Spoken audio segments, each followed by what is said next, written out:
Today we are taking a look at the live-action One Piece trailer before it airs on August 31st. I figured it'd be a good idea. I'm just gonna say what I think about it because I have a lot of skepticism. Um, I'm an avid watcher of One Piece for the past 2 years. I'm caught up to the manga and the anime. I think all the episodes are amazing. Why is this truck so loud outside? Anyways, I follow it week to week. But yeah, let's get into it. Okay, I'm gonna be looking at my screen a little bit. I've been a very skeptical person when it came to the live action. I think all the actors look pretty good. I think that some of the cast members not watching the anime or reading the manga or not knowing all of the story is pretty alarming to me. We all know how much of an absolute L it is that Eminem is not the actor for Sanji or Enel, so kind of sad about that. I think straying from the timeline and the antics of the show isn't inherently bad. It was Oda's choice, and I'm open to whatever as long as it's his writing. I think some of my main points that I think are kind of alarming is, well, the acting, especially for Arlong, and also Luffy's Gum Gum Fruit, which I think have been pretty big topics and debates on the live action show recently. Um, but yeah. Now, my first initial reaction to Zoro at the Marine base when he's tied up to the cross and literally like strung up for a month, with nothing to eat and in the middle of a dusty lot. The fact that his clothes were so clean and that the rope isn't torn or anything when Zoro was like one of the strongest in the North Blue. It's very funny. I don't know. It wasn't impactful like the anime portrayed it. It's not gritty. It doesn't feel gritty. And the One Piece live action kind of goes within the wackiness, but then also like the grittiness of like a Pirates of the Caribbean type of vibe. So I don't know how I felt about it. I love Zoro's actor so much. Oda was very picky with his choices, which I'm extremely glad about. Now the setting is just amazing. I literally can't put it into words how amazing the setting is and how awesome the studio did with the world building. The Denden Mushies just got released for the live action as well, which as much as I love to hate on them, they're kind of funny and they're also surreal. Um I feel like it makes more of the gritty style appropriate. It gives the show what it needed, especially with like how Buggy and Captain Kuro look. I definitely think it's a big deal to capture that because like you need to capture what you're trying to capture. You can't have too much wackiness and a ton of grit together. It doesn't work like that. It also kind of gives it the ability to capture again what it needs to capture with each character. The Denden Mushies kind of add that feeling to the show, but then we also get the wackiness of like Luffy's character, but then we get the grit at least from what it looked like with Buggy's character. So it gives a lot more. I hate Arlong's look. I think the makeup is incredible. It looks incredible, but the actor is a little too short for Arlong's appearance. He's supposed to be like the alpha, right? The alpha. Roof. But he's supposed to be above humans.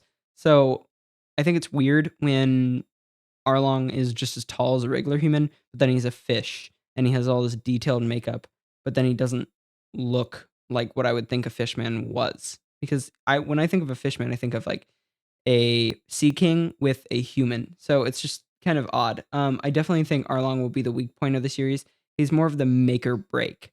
Like, I'm hoping that it's like the Sonic movie, except it's not VFX, but I'm hoping that it's like the Sonic movie where they have a little goofy guy that's a little high, and then right before they switch it out and it's the Sonic that we saw that's a little bit better. I feel a little bit more positive since I saw positive early reviews from people like Mo and everything that aren't necessarily anime enjoyers, so it's pretty cool. Hollywood Highlights also did a video on it, so we'll see. Now, Mo, a early reviewer, wrote that the dynamic camera work, slick VFX, and killer cast and the understanding of the story and especially how to write, direct, and produce the big budget episodic series. Wow, that was weird. Why did he write it like that? He's basically saying it will hopefully stand tall or the tallest as the king of Netflix shows, which I think is a pretty big deal. Now, I'm kind of a skeptic because he even states that he's not an anime or manga enjoyer, so it's kind of weird, which I think is kind of a big deal, especially when he's saying that it is going to be the king of Netflix shows. But again, it's from an unexposed viewer, so maybe the live action will be good for a non-targeted demographic, which I think the show needs. It's extremely important to consider. It needs to appeal to suburban moms. It needs to appeal to Stranger Things addicts. It needs to appeal to people that don't watch anime.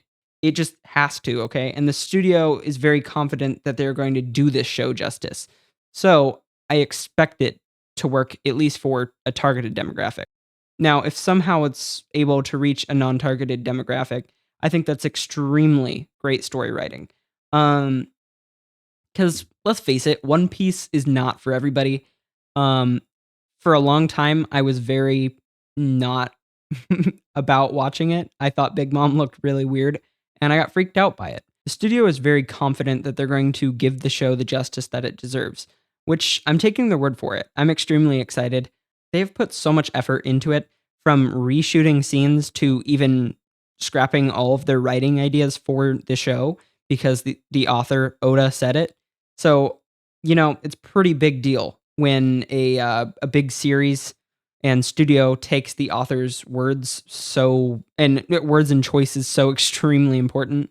They are taking Oda's choices and insights very heavily, extremely heavily, and they appreciate them. They have given the show the time that it needs to cook, let him cook. But like, it is basking in the oven, okay? It is like a light roasted chicken, and they roasted it so that the skin was all crunchy, okay? My vegans out there, sorry, you don't get that metaphor.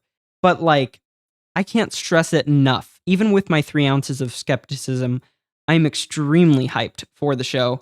It's just Arlong. Just Arlong and Luffy's VFX. That's it. That is it. And other than that, I am very happy with the show. So yeah, I mean, that's basically it. I'm gonna have my last bit right here, which is just that I love the character design for Zoro, Mihawk, and Buggy. I think they look extremely amazing. And I'm very excited to binge the show. I pray to God that Arlong is like a Sonic situation, and then it gets a little bit taller. Otherwise, great job with the makeup. All of you are such talented people working on the show. And I'm so excited that as a fan, I get to enjoy something that has been followed since 1996. It's insane. And for the people out there that have spent the years, decades of their life watching this is a pretty big deal. I love the character designs for Buggy, Mihawk, and Zoro. They're some of my favorite characters, and I'm extremely excited to watch the show and binge it. But yeah, that's it. Tell me your thoughts in the comments because I love to hear what you guys have to say. Don't forget to drop down and press the like button. That was a really weird way to phrase it, but thank you so much for watching. Yeah, bye bye.